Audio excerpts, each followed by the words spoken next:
খগেন, খুব সাবধানে আজকে রাতের মধ্যেই সবকিছু শেষ করে দিতে হবে। বেটা, রত্নার গোপাল দুজনে মিলে অনেক পয়সা খরচ করে একসাথে কচুর বাগান করেছিল। অনেকবার বলেছিলাম বেটাদের শোধরায়নি, বলেছিলাম ওদের যে কচুর ব্যবসা না করে অন্য কিছু করতে, তা শুনলে তো হবে। হ্যাঁ, যারা আমাদের কথা শোনে না তাদের জন্য একটাই শাস্তি, তাদের সবকিছু এভাবেই শেষ করে দেব আমরা। এই যে বিষ নিয়ে যাচ্ছি, এগুলো আজকে ছড়িয়ে দিলেই সব শেষ হয়ে যাবে, সকালের মধ্যে কচু ক্ষেত ধ্বংস। আমি সেটাই চাই। সকালবেলায় উঠে যখন ওরা মাঠে কাজ করতে আসবে যেন দেখে সব কচু রাতারাতি শেষ হয়ে গেছে। এই বিষ এত তীব্র যে কচু গাছে লাগবার সঙ্গে সঙ্গে সব একেবারে জ্বলে যাবে, একটাও কচু বাঁচবে না ওদের জন্য। তোমাকে এই জন্যই তো এত ভালোবাসি খগেন। তুমি যদি এই বিষ দেওয়ার উপায়টা না বার করতে তাহলে আমার চিন্তার শেষ থাকতো না। এই চলুন তাহলে আমরা নষ্ট করে দিই সব কিছু। আমি এদিকটায় যাচ্ছি, তুমি বিষ মিশিয়ে এসো। আচ্ছা বেশ বেশ, আমি যাচ্ছি, আপনি দাঁড়ান চুপ করে। হ্যাঁ, ওই যে বেটা খগেন চারিদিকে ঘুরে ঘুরে কি সুন্দর বিষ মিশিয়ে দিল রাতের বেলায়। কালকে সকালে রতন আর গোপাল বুঝবে খগেন অবিনাশের সাথে শত্রুতা করবার ফল কি। এক রাতে যে কাউকে আমরা ভিকিরি করে দিতে পারি সেটা বোধহয় ওরা কল্পনাও করতে পারিনি। এবারে বুঝবে মজা হারে হারে।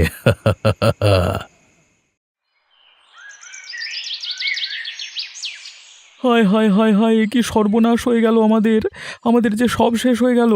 আমাদের এত স্বাদের কচু বাগান যে একেবারে রাতের মধ্যে জ্বলে পুড়ে শেষ হয়ে গেল। কেউ মনে হচ্ছে রাতে বিষ দিয়েছে হিংসে করে। কে এমন ক্ষতি করলো আমাদের! আমাদের ক্ষতি করবার মানুষ তো গ্রামে একটাই আছে। তুমি একবার শুধু তার নামটা বলো, আমি এক্ষুনি গিয়ে যদি তাকে শাস্তি না দিয়ে আসতে পেরেছি তবে আমার নাম রতন নয়।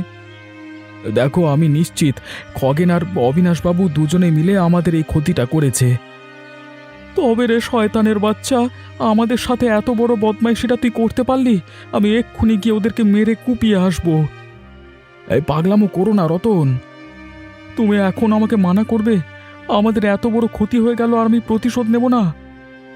ওদের বিরুদ্ধে আমরা কিছুই করতে পারবো না। ওদের এখন অনেক ক্ষমতা। ওদের বিরুদ্ধে আমাদের কিছু করতে গেলে উল্টে আমাদেরকে ওরা জেলে ভরে দেবে। তাই বলছি, শান্ত মাথায় আমাদের সিদ্ধান্ত নিতে হবে। কি করতে বলছো তুমি আমাকে? অপেক্ষা করো, ওপরওয়ালার সিদ্ধান্তের উপর ভরসা রাখো, দেখবে একদিন সব ঠিক হয়ে যাবে। তুমি এখন বলছো, আমি মেনে নিচ্ছি, তবে কতদিন চুপ করে থাকতে পারবো আমি জানি না। আমার সহ্য হচ্ছে না, আমার গা জ্বালা করছে ভয়ঙ্কর রাগে। কি অবিনাশবাবু, শরীর কি করে খারাপ হয়ে গেল আপনার? বুঝতে পারছি না ডাক্তারবাবু, কদিন ধরে শরীরটাকে বিছানা থেকে তুলতে পারছি না। আপনি এই বয়সে কি খুব উল্টোপাল্টা খাওয়া দাওয়া করতেন? কেন বলুন তো, হঠাৎ করে এমন কথা বলছেন কেন? আপনার রক্ত পরীক্ষা করে দেখা গেছে রক্তে ডায়াবেটিস বা বহুমূত্র রোগ ধরা পড়েছে। তাহলে এখন কি করব আমি ডাক্তারবাবু? খাওয়া দাওয়াকে নিয়ন্ত্রণ করতে হবে। কিভাবে নিয়ন্ত্রণ করব আমি খাওয়া দাওয়া? আপনি যা খান প্রতিনিয়ত সেগুলো প্রায় ছেড়ে দিতে হবে। তার বদলে খেতে হবে আপনাকে কচু শাক বা নিরামিষ মাংস।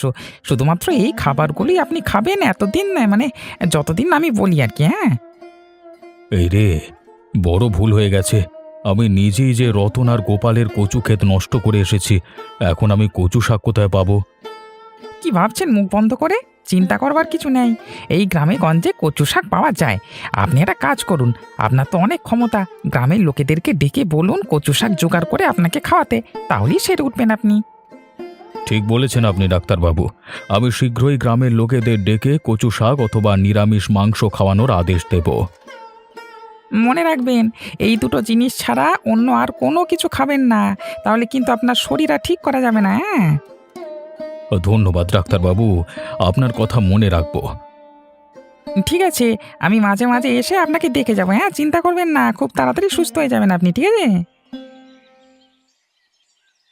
কি হয়েছে অবিনাশবাবু? আপনি আমাদেরকে ডেকে পাঠিয়েছেন কেন? আমাদেরকে ডেকে পাঠানোর কি কোনো কারণ ছিল বিশেষ? দেখো ভাই, একটা বিশেষ আদেশ আছে তোমাদের জন্য। আর আপনি ভাবলেন কি করে যে সেই আদেশ আমাদের পালন করতে হবে? পালন করতে হবে কারণ আমি এই গ্রামের মোড়ল আর তোমরা এই গ্রামের সাধারণ বাসিন্দা। আমার প্রতি তোমাদের একটা কর্তব্যবোধ আছে সেই খাতিরে। রতন, তুই একটু চুপ কর না। বলুন কি আদেশ আছে আমাদের জন্য? আমরা পালন করতে পারলে অবশ্যই পালন করব। আবার শরীরের অবস্থা বিশেষ ভালো নয়। দেখতেই পাচ্ছ আমি দুর্বল হয়ে গেছি, বিছানা থেকে উঠতে পারছি না বিশেষ। তাই ডাক্তার আমাকে বলে গেছে আমার ডায়াবেটিস বা বহুমূত্র রোগ ধরা পড়েছে। সেই রোগের একটা নিরাময়ের উপায় হচ্ছে কচু শাক বা নিরামিষ মাংসের তরকারি খাবার। আমি আদেশ দিচ্ছি একদিনের মধ্যে তোমাদেরকে কচু শাক গ্রামে উৎপাদন করে আবার জন্য তরকারি করে আনতে হবে, আর না হলে নিরামিষ মাংস। আর যদি আপনার আদেশ আমরা পালন করতে না পারি তাহলে? তাহলে তোমাদের সবগুলোকে আমি শেষ করে দেব। তোমাদেরকে ভাতে মারবো, তোমাদের রক্তে আমি স্নান করব। শয়তানের দল, আমার মুখে মুখে কথা বলা হচ্ছে। যেটা বলছি সেটা পালন কর, বিদায় হয় এখান থেকে, বেরো। আমাদের কচু ক্ষেত নিজে নষ্ট করে এখন আমাদের সামনে ইয়ে করা হচ্ছে। আমরা কোত্থেকে কচু শাক নিয়ে আসবো আপনার জন্য? আমরা কিচ্ছু করতে পারবো না, সেটা আপনার মুখের উপরই বলে দিয়ে যাচ্ছি। কাজটা তুমি ভালো করলে না রতনের ফল কিন্তু তোমাকে ভুগতে হবে। ভয় আমিও আপনাকে পাই না, সেটা আমি এখানে দাঁড়িয়ে বলে যাচ্ছি। যতদিন এই শরীরে রক্ত আছে ততদিন অনাচারের বিরুদ্ধে আমি লড়াই করে যাব, আর এটাই আমার শেষ কথা, ঠিক আছে?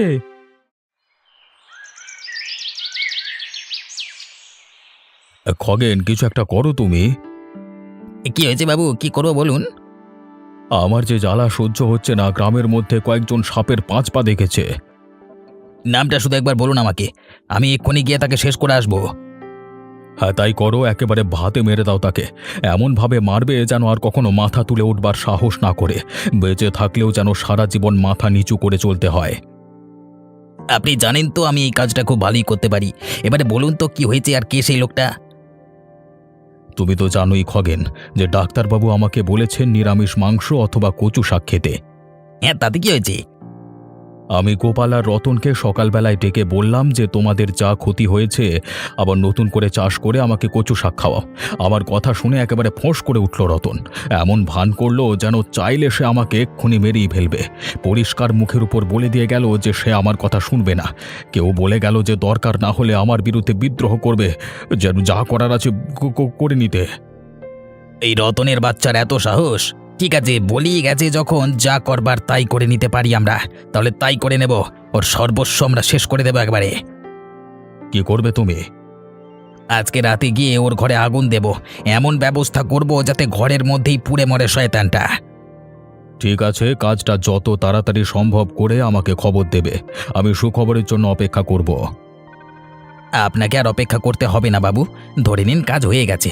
কালকে সকালে সূর্যের আলো দেখা ওই রতনের কপালে নসিব হবে না। বেটা রতন এই গভীর রাতে ঘরের দরজা বন্ধ করে নিশ্চিন্তে ঘুমিয়ে রয়েছে। এদিকে সে জানেও না যে অবিনাশবাবুর সাথে শত্রুতা করবার ফল কত ভয়ানক হতে পারে। আমার সাথে শত্রুতা করে এতদিন পার পেয়ে যাচ্ছিল, এবারে অবিনাশবাবুর সাথে শত্রুতা করবার ফল বুঝবে। ওর ঘরের চালে আমি মশালটা যখনই ফেলে দেব তখনই সব আগুনের ছারকার হয়ে যাবে। এই তো পৌঁছে গেছি আমি রতনের বাড়ি। এবার এই মশালটা ছুঁড়ে দিলাম বাড়ির চালে। বাঁচাও, বাঁচাও, কে কোথায় আছো? বাঁচাও, জল দিয়ে এসো। আমার ঘরের চালে আগুন দিয়েছে শয়তানের বাচ্চাগুলো, আমি যে মরে যাচ্ছি ভেতরে পুড়ে। মর বেটা, এইভাবেই পুড়ে দগদে দগদে মর, কেউ তোকে বাঁচাতে আসবে না এখন। এইভাবেই চিৎকার করতে করতে জ্বলে পুড়ে মরবি তুই। আমাদের সাথে শত্রুতা করবার এটাই ফল, যে আমাদের পেছনে লাগতে আসবে তাদের গোটা বংশকে আমরা এইভাবেই পুড়িয়ে মারব। কাজটা তুমি ঠিক করলে না খগেন? এখনো কাজের বাকি কি আছে রে? আমি এখানে বসে দেখবো তুই ঘরের ভেতরে কিভাবে পুড়ে মরছিস, ঠিক আছে? না না, এভাবে আমি পুড়ে মরতে পারি না। ঘরের পেছনের দিকে আগুন এখনো অতটা জোরদার লাগেনি। ওই রাস্তা দিয়ে আমি পালিয়ে যাব, তারপর সময় সুযোগ বুঝে এই গ্রামে ফিরে এসে আমি এর প্রতিশোধ নেবই। এখন আমাকে নিজেকে বাঁচাতে হবে। বেটা বড্ড তাড়াতাড়ি পুড়ে গেল দেখছি, আর কোনো সারা শব্দ পাচ্ছি না। তার মানে মালটা জ্বলে পুড়ে ওখানে কাঠ হয়ে গেছে। আরে বাঁচা গেছে, কালকে অবিনাশবাবুকে গিয়ে খবরটা দিয়ে দেবো। এই যে আমি বেরিয়ে পড়েছি বাইরে, পেছনের দিকের এই অন্ধকার জঙ্গল দিয়ে আমি পালিয়ে যাব। এখন কেউ জানতে পারবে না যে রতন বেঁচে আছে। অবিনাশ, খগেন, তোমরা জেনে রেখো আমি একদিন না একদিন আবার ফিরে আসবো তোমাদের যমদূত হয়ে। সেদিনের অপেক্ষায় থেকো তোমরা। কি হয়েছে গোপাল? সকাল সকাল আমার বাড়িতে এসেছো কেন? কিছু দরকার নাকি? হ্যাঁ, দরকার আছে বুড়িমা। কি দরকার গো? অবিনাশবাবু আর খগেনের অত্যাচার তো সহ্য হচ্ছে না। কিন্তু আমাদের হাতে তো করার মতো এখন কিছুই নেই। আমরা তো প্রতিবাদ করতে পারি, রুখে দাঁড়াতে পারি ওদের অত্যাচারের বিরুদ্ধে। তাতে কি ফল হবে? রতনের যা অবস্থা হয়েছিল আমাদেরও তাই অবস্থা হবে। এর থেকে বেশি কিছু হবে না। তাহলে কি সবকিছু আমরা মুখ বুজে মেনে নেব? না, প্রতিবাদ করব, তবে সঠিক সময়। কবে আসবে সঠিক সময়? সারা গ্রাম অত্যাচারে অত্যাচারে এভাবে শেষ হয়ে যাওয়ার পরে রতন অন্যায়ের বিরুদ্ধে প্রতিবাদ করতে চেয়েছিল, তার সব কিছু শেষ করে দিল ওরা। একে একে আমাদের সবাইকে শেষ করে দেবে। পাগলামো করিস না গোপাল, আমাদের কাউকে শেষ করতে পারবে না ওরা। শুধু একটু অপেক্ষা কর, উপরালার উপরে ভরসা রাখ, দেখবি ঠিক সময়ে আমাদের প্রতিশোধ নেওয়ার ব্যবস্থা হয়ে যাবে। কিন্তু সংসারটা কিভাবে চালাবো একবার ভেবে দেখেছো? আমাদের সাধের কচুর ক্ষেতটা নষ্ট করে দিল ওরা। তা একবার নষ্ট করেছে বলে কি হার মেনে নিবি নাকি? আবার কচুর চাষ কর, তুই খুব ভালো কচুর চাষ করতে পারিস। সেটা করেই তো তোকে জীবন চালাতে হবে এখন। ওই জমি নষ্ট করেছে, তাই এবার অন্য জমিতে গিয়ে ওর থেকে আরো ভালো করে কচুর চাষ কর। ঠিক আছে বুড়িমা, তুমি যখন আমাকে এতটাই ভরসা দিচ্ছ, আমি তোমার কথা শুনে এখন কচু চাষ করব। তবে মনে রেখো, সুযোগ আসলে কিন্তু ওদেরকে শেষ করতে আমি এক মুহূর্ত ভাববো না। তখন আমিও তোর সঙ্গেই থাকবো, ভাবিস না। তুমি চুপ করে বসে আছো কেন বলো তো? কি ভাবছো মনে মনে? ভাবছি ওই অবিনাশ বুড়োর গোলামি করে আর কতদিন চালাতে হবে আমাকে। দেখ, আমার বুদ্ধিতে আমার শক্তিতে রাজা হয়ে বসে আছে এই বুড়ো বয়সে, আর আমি জোয়ান বয়সে ওর নাঙল টেনে টেনে মরছি। ভালো লাগে না।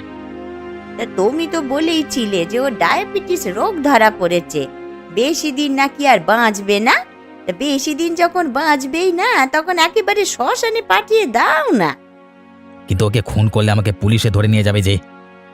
আরে কিচ্ছু হবে না তোমার, আমি তোমাকে ভালো বুদ্ধি দিচ্ছি, কান পেতে শোনো। কি বুদ্ধি বলো? ডাক্তার ওকে চিনি খেতে আর আলু খেতে মানা করেছে। তুমি ওকে গিয়ে বলবে যে আমার বউ ভালো কচুর শাক রান্না করে, আমি কচুর সাথে বেশ করে চিনি আর বিষ মিশিয়ে নিয়ে যাব। খাওয়ার সঙ্গে সঙ্গেই বেটা পটল তুলবে। সবাই মনে করবে এই বুড়ো বয়সে ডাক্তার যে খাবার খেতে মানা করেছিল, সেই খাবার লোভের বশে খেয়েই ওর মৃত্যু হয়েছে। আমাদেরকে কেউ সন্দেহই করবে না। এটা তো খুব ভালো বুদ্ধি দিয়েছো তুমি। তবে বেশি দেরি করা যাবে না, কালকেই এর একটা ব্যবস্থা করে ফেলতে হবে। আরে তুমি কালকে রান্না করো দুপুর বেলায়। হ্যাঁ, আরে আমি আর তুমি ওর বাড়িতে গিয়ে ওর পালা সাঙ্গ করে দেব। আরে শুধু তাই করলেই হবে না, ও ধন সম্পত্তি সব বাগিয়ে নিতে হবে আমাদের। সেই জন্যই তো এত চেষ্টা করছি গো, ওর সব সম্পত্তি বাগিয়ে রাতারাতি আমরা বড় লোক হয়ে যাবো। গিজি গিজি গিজি গিজি গিজি। তখন এই গ্রামের রাজা হব আমরা। এই বাবু, বাবু দেখুন আপনার জন্য কি নিয়ে এসেছি। আরে আমার মতো বুড়ো মানুষের জন্য তোমরা কি নিয়ে এসেছো? দেখুন বাবু, এই ডাক্তার আপনাকে বলেছিল না এই কচুর শাক খেতে, আমরা অনেক খুঁজে খুঁজে আপনার জন্য কচুর শাক রান্না করে এনেছি। এবার খেয়ে ফেলুন দেখি। দীর্ঘ এই গ্রামের মধ্যে আমার ভালো চাওয়ার জন্য একমাত্র তোমরাই আছো। দাও দাও, আমি খাই। এই কচুর শাকটা খেয়ে আপনি আর কোনো দিনও ভুলতে পারবেন না। এমন সুন্দর কচুর শাক কেউ রান্না করতে পারে না, তাই ভাবলাম আপনার এই অবস্থায় আমার বইয়ের কচুর শাক খাইয়ে আপনাকে সুস্থ করে তুলি। এই নিন, এই নিন, এই পুরোটা একেবারে খেয়ে নিন তো। আমি সুস্থ হয়ে যাব তো? এমন সুস্থ হয়ে উঠবেন যে আর বলার কথা নয়। একবার শুধু খেয়ে দেখুন না এক বাটি। দাও দাও, তাড়াতাড়ি দাও আমাকে। হ্যাঁ হ্যাঁ, খাই খাই। উফ উফ কি কষ্ট! ওরে বাবারে, আমার গলার ভেতরটা চলে যাচ্ছে। একটু জল দাও, জল দাও তোমরা। আবার পেটের ভেতরটা জ্বলে যাচ্ছে, মনে হচ্ছে সারা শরীরে আগুন লেগে গেছে। ওরে বাবারে, মুখ দিয়ে রক্ত বেরোচ্ছে। কচু শাকে কি মিশিয়ে দিয়েছিলে? বেটা বজ্জাতের ধারী অবিনাশ, এতদিনে আমি বদলা নেওয়ার সুযোগ পেয়েছি। তোর চোখের সামনে এভাবেই বিষ খাইয়ে তিল তিল করে মারবার তোকে স্বপ্ন দেখেছিলাম আমি এতকাল। তুই মরবার পরে রাজা হব আমি, তাই আজকে তোর খাবারে বিষ মিশিয়ে তোকে মেরে ফেলবো আমি। আমি তো ওকে বিশ্বাস করেছিলাম খগেন, আমার সাথে তুই এটা করতে পারলি। মরে গেল। রে বুঝলে নীলিমা, বেটা নিপাতে গেছি। এখনকার মতন এখান থেকে চলে চলো, পরে যা হোক একটা ব্যবস্থা করা যাবে। হ্যাঁ ঠিক বলেছ, চলো চলো।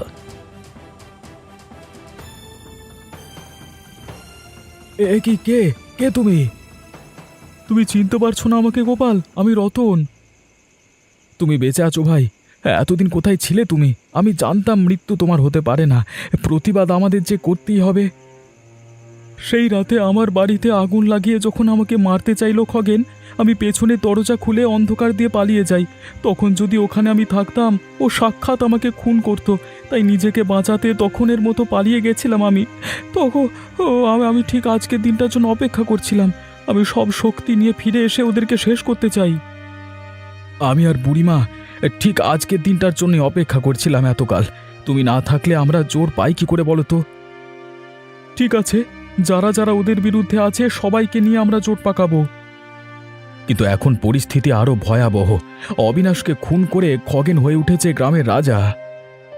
তাহলে তো আরো সুবিধাই হয়েছে। যা হয়েছে এটা তো একদিন হওয়ারই ছিল। আগে মারতে গেলে আমাদের অবিনাশকে খগেনকে আলাদা আলাদা মারতে হতো, কিন্তু এখন আর আলাদা আলাদা করে মারতে হবে না। একজনকে মারলেই সব শেষ। ওর সব থেকে কমজোর জায়গাটাকে ধরতে হবে। ওর কমজোর জায়গাটা কি শুনি?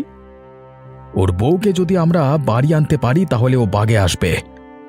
ঠিক আছে, নীলিমাকে দিয়েই তাহলে কাজটা শুরু করা যাক। এই বুড়ি, তোর যা সম্পত্তি আছে সব দিয়ে দে আমার নামে। আমার কিছুই নেই, শুধুমাত্র এই পৈতৃক ভিটেটা আছে। আর কেনই বা দেব আমি এসব তোমার নামে? দিবি কারণ আমি বলেছি। ওই অবিনাশের জামানা গেছে, এখন আমার জামানা। আমি অবিনাশের মতো দয়ার শরীর নিয়ে জন্মাইনি। কথার বিচার দেখলে এখানে মাথা ভেঙে তোর সবকিছু আমি ছিনিয়ে নেব, ঠিক আছে? তুই ভাবিস না খগেন, তোর পতনের সময়ও এসে গেছে। খুব তাড়াতাড়ি তুইও মারা পড়বি। আসলে বুড়ি, আমি হলাম কংসের জাত, আমাকে কে মারবে? হ্যাঁ, সমস্ত শয়তানের দল এক সময় নিজেকে নায়ক মনে করে, জানিস তো?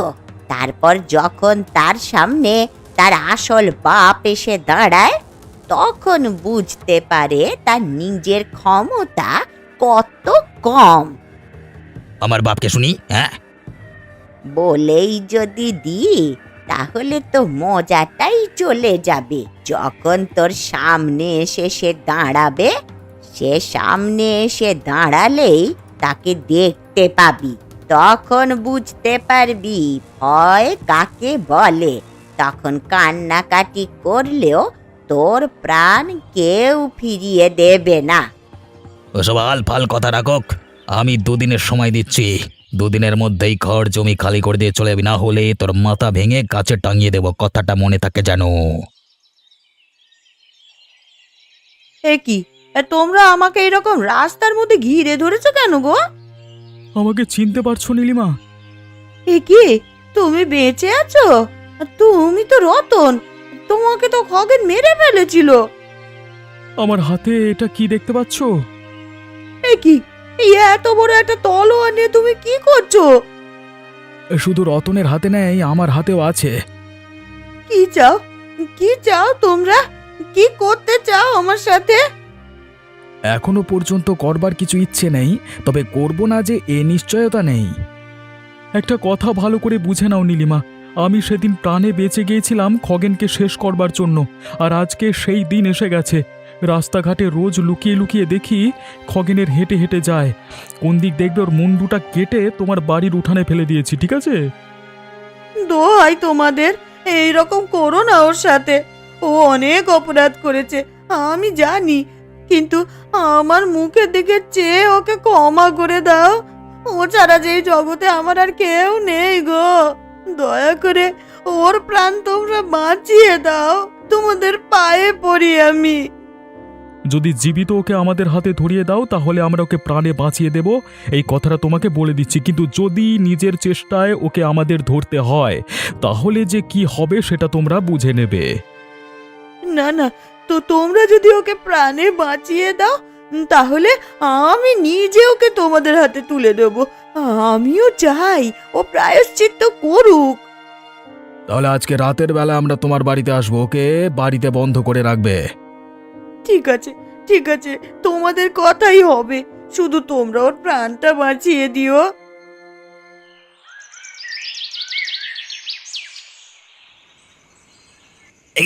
একে নীলিমা, তুমি দরজা বাইরে থেকে বন্ধ করে দিলে কেন? পাগল হয়ে গেলে নাকি তুমি? হ্যাঁ, ঘর বন্ধ করে তুমি কোথায় চলে গেলে? হ্যাঁ, কোথাও যায়নি রে, তোকে আমাদের হাতে সঁপে দিয়ে গেছে। মার বেটাকে, মাথায় বাঁশের বাড়ি মার। ওরে বাবা রে, বাঁচাও, মেরে ফেললো, মরে যাচ্ছি, মেরো না। মারার আর হয়েছে কি রে? তোর পাপের ঘরা পূর্ণ হয়েছে শয়তান।